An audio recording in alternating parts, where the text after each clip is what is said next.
When my husband suggested that his sister move in with us, I hesitated. I was 7 months pregnant, tired, and already stressed about preparing for the baby. Adding another person to our small home seemed like the last thing we needed. But when he explained her situation, how she'd lost her apartment and couldn't keep up with rent, I found it hard to say no. She was family, after all. I told myself it would only be temporary. At first, it wasn't so bad. She moved in with a few bags, mostly clothes, and her laptop. She promised she'd only stay for a couple of months, just until she could get back on her feet. She said she'd help around the house, contribute when she could, and wouldn't be a bother. I believed her because I wanted to. The red flags started small. Within the first week, she had spread her things throughout the living room, turning it into her personal space. Her excuse was that the spare bedroom was too small to hold her stuff. I bit my tongue and moved some of my baby things to make room. She would sit on the couch all day, scrolling through her phone or binge watching TV shows, and somehow I was the one cooking dinner for everyone every night. I brought it up with my husband one evening while we were getting ready for bed. I told him that I felt like his sister wasn't really trying to improve her situation, that she wasn't even looking for a job. He brushed it off, saying she was just stressed and needed time to decompress. Give her a break, he said. She's been through a lot. I wanted to believe he was right, so I let it go. But as the weeks turned into months, her behavior didn't change. She stopped pretending to look for work altogether. Whenever I tried to talk to her about contributing to the household, she would get defensive, claiming she was too overwhelmed to focus on anything but surviving. My pregnancy wasn't easy. I was dealing with swollen feet, back pain, and endless appointments, but I still managed to keep the house running. Meanwhile, she left her dirty dishes in the sink and her laundry piled up in the bathroom. Every time I asked for help, she'd sigh dramatically and say she was too tired. It wasn't just the physical mess she created, it was the emotional strain too. She'd make passive-aggressive comments about how lucky I was to have a husband who supported me and how she wished she could just stay at home like I did. She acted like being pregnant was some sort of luxury, completely ignoring how much work it took to keep things together. I brought it up with my husband again, hoping he'd see my side this time. He listened, but his response was frustratingly neutral. He said he understood how I felt, but he also pointed out that his sister had nowhere else to go. What do you want me to do? Throw her out on the street?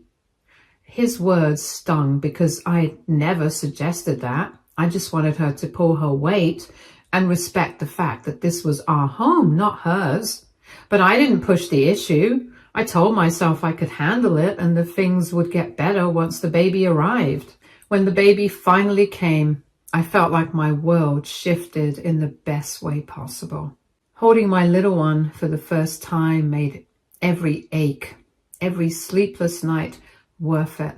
I thought maybe the joy of having a new life in the house would soften my sister-in-law's attitude. I was wrong. The first week home from the hospital, the baby cried nonstop. It was exhausting. But I expected that. What I didn't expect was for her to bang on our bedroom door at 2 a.m, yelling that she couldn't sleep. Can you shut that baby up already? Some of us have work to do in the morning. Work? She didn't even have a job. I was too tired to argue, so I focused on soothing the baby instead. But her complaints didn't stop. Every time the baby cried, she'd groan loudly or make snide remarks about how inconsiderate we were. She even started blaming the baby for her inability to find a job, claiming she couldn't concentrate on applications because of all the noise. I tried to keep the peace, but it was becoming impossible. I felt like a guest in my own home, tiptoeing around her moods while trying to care for a newborn. She had no problem voicing her frustrations, but whenever I tried to talk to her about it, she'd play the victim. I told my husband we needed to set boundaries. I explained how her behavior was affecting me and the baby. He nodded along, but didn't take any real action. He said he'd talk to her, but I never saw him follow through. The final straw came one evening when she sat us down for a family discussion. She said she wanted to address the baby situation and how it was impacting her mental health. She claimed she couldn't sleep, couldn't focus, couldn't find any peace with the baby crying at all hours.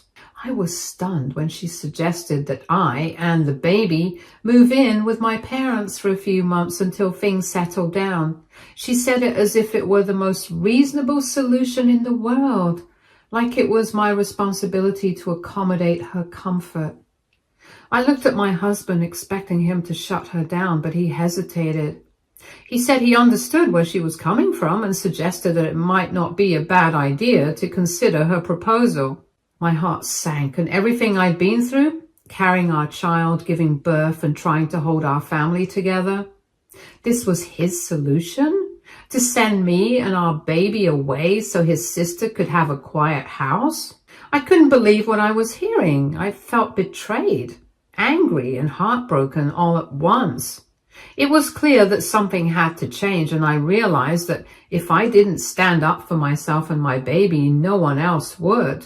That night, as I held my sleeping baby in my arms, I made a decision. This wasn't just about me anymore. It was about creating a safe and loving environment for my child, free from the toxicity that had taken over our home.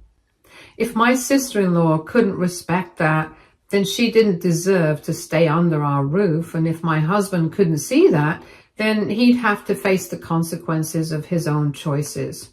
It was time to reclaim my home and my peace, no matter what it took.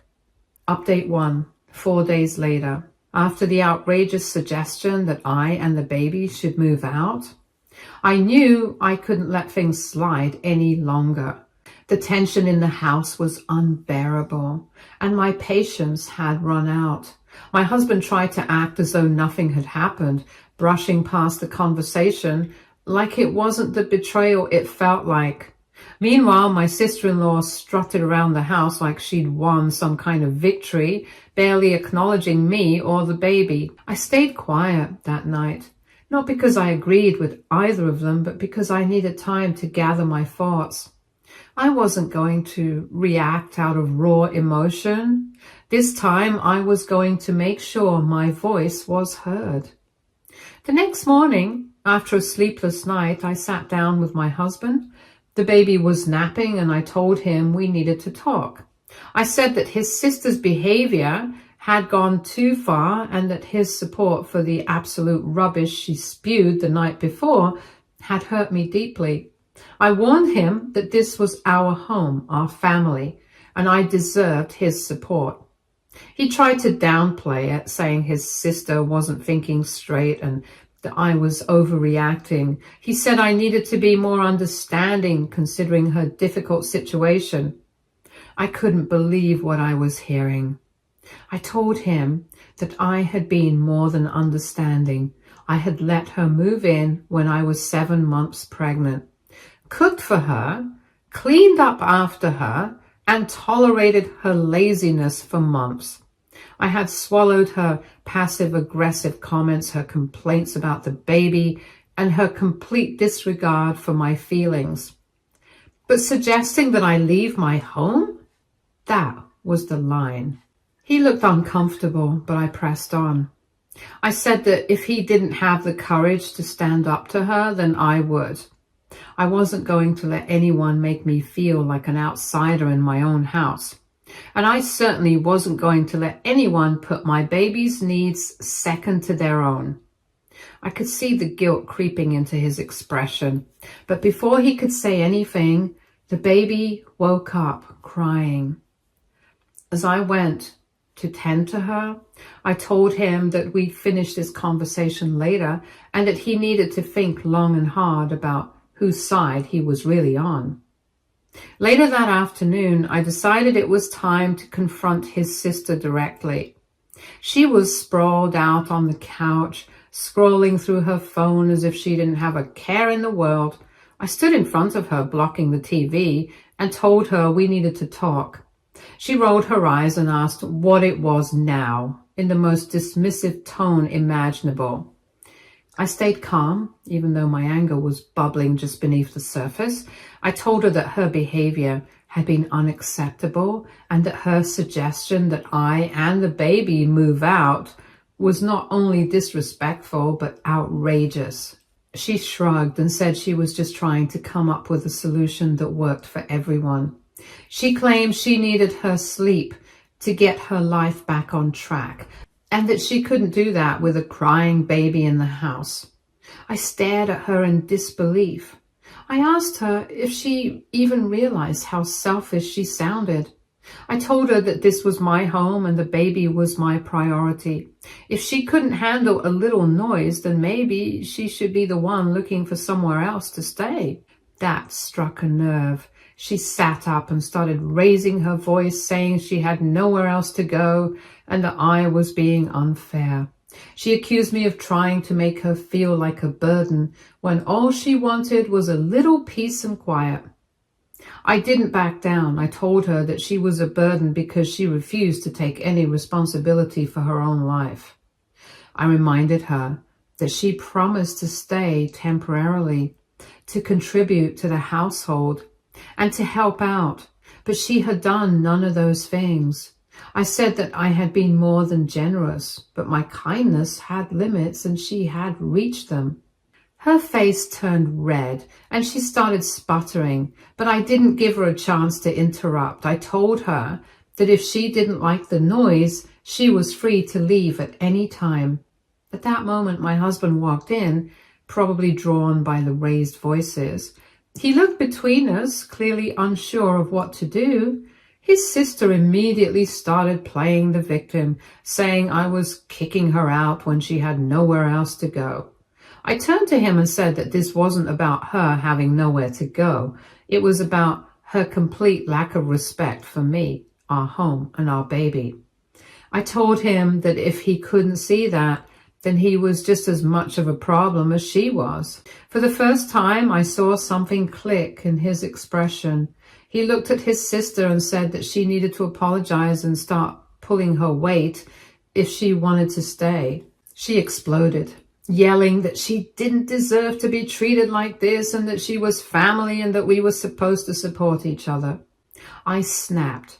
I told her that my family didn't treat each other the way she had treated me. Family didn't make you feel unwelcome in your own home or suggest that you leave with a newborn. I said that if she couldn't appreciate what I had already done for her, then she didn't deserve any more of my patience or kindness. I told her she had 1 week to find another place to stay. She stared at me, stunned, as if she couldn't believe I had actually stood up to her. My husband tried to intervene, saying we needed to calm down and talk things through, but I cut him off. I told him that I had done enough talking and that this was non-negotiable. If he wanted to keep enabling her behavior, then he could leave with her. The room fell silent. For a moment, I thought he might actually take her side. But then he sighed and said he understood where I was coming from. He turned to his sister and told her that she needed to respect my decision.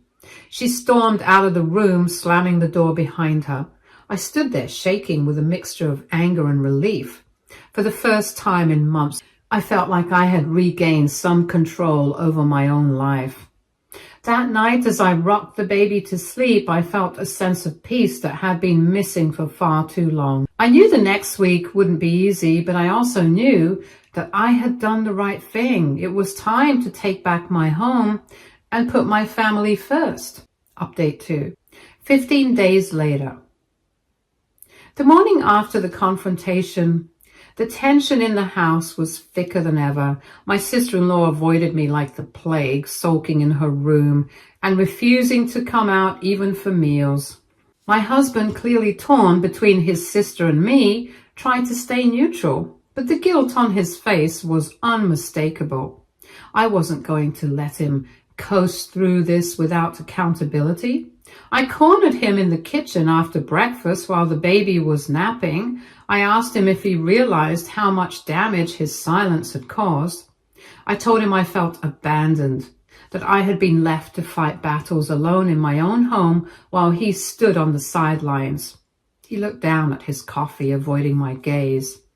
He said that he didn't know what to do, that he felt stuck between me and his sister. He said that she had always been the fragile one in the family and that he felt responsible for her well-being, especially after her life fell apart. I couldn't believe what I was hearing. I told him that while it was admirable to care for his sister, it wasn't his job to let her walk all over me and to make her feel better. I reminded him that I was his wife, the mother of his child, and that I deserved to feel safe and respected in my own home. I told him that if he couldn't prioritize me and the baby, then maybe he didn't deserve to be a part of our family. That seemed to hit a nerve. He finally looked up at me, and I saw something shift in his expression. He said that he didn't want to lose me or the baby, and that he would try harder to support me. But he asked me to give his sister some time to process everything before she left. I reluctantly agreed, but only because I knew her time was limited regardless. She had 1 week, and I wasn't going to extend it. Later that day, I overheard her on the phone in her room. She was venting to someone, probably a friend, about how unfairly she was being treated. She painted herself as the victim, saying that I was throwing her out with nowhere to go. She complained about the baby crying and how she couldn't get a decent night's sleep, conveniently leaving out the part where she suggested I move out instead. I stood outside her door fuming. It took every ounce of restraint I had not to barge in and set the record straight. Instead, I walked away and started making plans. Over the next few days, I began to reclaim my home. I packed up her things and neatly placed them in boxes in the spare room. I didn't want her to have any excuse to linger when her time was up. My husband noticed but didn't say anything, probably knowing better than to question me. Meanwhile, my sister-in-law's behavior became increasingly unbearable. She went out of her way to make life difficult, leaving dishes in the sink, blasting the TV late at night, slamming doors whenever the baby cried. It was as if she wanted to punish me for daring to stand up to her. I didn't let it get to me. Every time she acted out, it only strengthened my resolve. I reminded myself that this was temporary, that in a matter of days she would be gone and peace would return to my home. Finally, the week came to an end, and that morning I knocked on her door and told her it was time for her to leave. She glared at me but didn't argue. She probably knew there was no point. She gathered her things in silence, shooting daggers at me with her eyes every time she walked past. My husband helped her load her belongings into the car. He looked conflicted, but I didn't care. This wasn't about him or his sister anymore. This was about me and my baby and the life we deserve to have. And no, I won't say our baby. He hasn't done for her. As she drove away, I felt an overwhelming sense of relief. The weight I had been carrying for months was finally lifted. I turned to my husband and told him that this was a new beginning for us, but only if he was willing to step up and put our family first. He nodded and said he understood. He apologized for not standing by me sooner and promised to do better. I told him that I would hold him to that promise because I wasn't going to tolerate being treated as an afterthought ever again. That evening, as I rocked the baby to sleep, I felt a sense of peace that had been missing for far too long. My home was quiet and my baby was happy. Update 3, 10 days later. A week after my sister-in-law left, the house finally started to feel like a home again. The baby was sleeping better and I was sleeping better, and even my husband seemed to be trying harder to make things right. He'd been attentive and apologetic, although I could tell he was still struggling with his feelings about his sister. That's why when I heard the familiar sound of her voice outside my door one afternoon, I couldn't believe my ears. I froze for a moment, thinking I must have misheard. But no, there she was, standing next to my husband, suitcase in hand, acting like she was entitled to waltz back into my house. I opened the door and stared at them, disbelief quickly giving way to anger. I asked my husband what on earth he thought he was doing. He had the nerve to tell me that he couldn't leave his sister with nowhere to go, and that she promised she wouldn't cause any more trouble. He said that since the baby had been sleeping better, it wouldn't be such a big deal to let her stay for a while longer. I laughed, a sharp, bitter sound that made both of them flinch. I told him there was no way in hell she was stepping foot inside my house again. I reminded him that we had agreed, no. I had decided that she was gone for good. My sister-in-law had the audacity to roll her eyes and mutter under her breath about how I was overreacting. And that was it. I told them both to stay put and slammed the door in their faces. I called my in-laws immediately. I needed reinforcements. When my father-in-law picked up, I didn't hold back and I told him everything. How his daughter had suggested I move out of my own home with a newborn, how she had made my life a living hell, and how my husband had stood by and done nothing. He was silent for a moment and then asked if his son was with her. I said yes, they were both standing outside my house like stray cats looking for a handout. He said he was on his way. While I waited, my husband knocked on the door, asking me to let them in so that they could explain. I shouted through the door that there was nothing to explain and that he'd better hope his father got here before I called mine. 15 minutes later, my in-laws arrived. My mother-in-law looked furious, but my father-in-law seemed calm, too calm. He approached my husband and asked him what he was thinking. My husband tried to explain, saying he just wanted to help his sister and didn't think it would be such a big deal. His father cut him off, saying that this wasn't about his sister anymore. This was about the blatant disrespect he'd shown me and our child. My sister-in-law started whining, saying it wasn't fair and that she was the one who needed support. My father-in-law told her to be quiet, saying she had already caused enough damage. Then he turned back to my husband and asked if he had even considered how his actions might affect me, the woman who had just given birth to his child and was supposed to be his priority. Before my husband could respond, I called my own father. I didn't care if it escalated the situation. I needed someone in my corner. He arrived within 20 minutes, his face a storm cloud of rage. The moment he stepped out of his car, he demanded to know what was going on. My father-in-law, to his credit, didn't try to sugarcoat anything. He told my father everything, apologizing for his son's behavior and saying he was ashamed of how things had turned out. My father, never one to mince words, told my husband that he didn't deserve to call himself a husband or a father. He said that if my husband cared so much about his sister, then maybe he should move out with her and leave me to raise the baby in peace. The rest of the family was more than happy to help raise her. My husband started pleading, saying he was sorry and that he just wanted to do the right thing for everyone. My father-in-law cut him off, saying that he'd already done enough and it was time for him to face the consequences of his actions.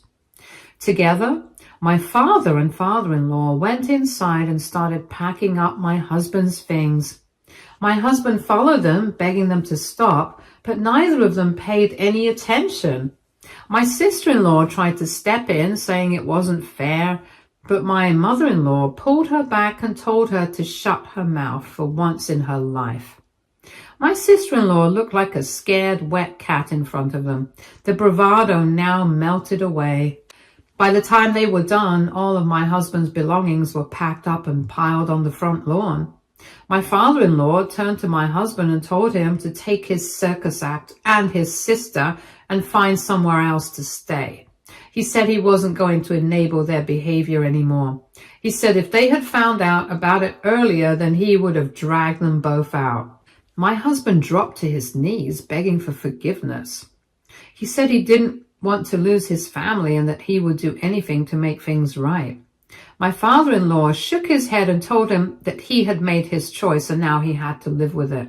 My husband and his sister crammed into her beat-up car with their belongings piled high in the back.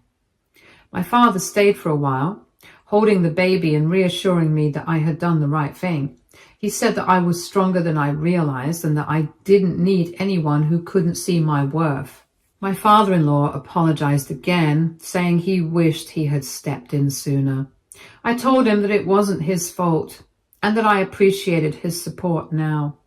I sat in the nursery rocking my baby to sleep. I whispered to her that everything was going to be okay, that we didn't need anyone who couldn't put us first. I didn't know what the future held, but I knew one thing for certain. I wasn't going to let anyone, not even my husband, make me feel this pathetic ever again. Edit. The house is rented. We didn't sign a contract because it belonged to one of my father's close family friends. Update 4. 1 week later. 2 days after the confrontation, my husband showed up at the house. His eyes were bloodshot, his hair disheveled, and he had a desperate energy about him that immediately set me on edge. I opened the door just enough to block his line of sight and asked him what he wanted. He said he'd been staying at a friend's house thinking about everything that had happened. He admitted he had made mistakes and that he deeply regretted everything. He said he didn't know why he let his sister get to him and that he should have stood by me instead of giving in to her demands. His voice cracked as he begged me to give him another chance, promising that he would never let anyone come between us again. I stood there for a moment, letting his words hang in the air. Then I told him that I had made a decision too. I said I would be filing for divorce. The shock on his face was almost enough to make me hesitate, but I kept going.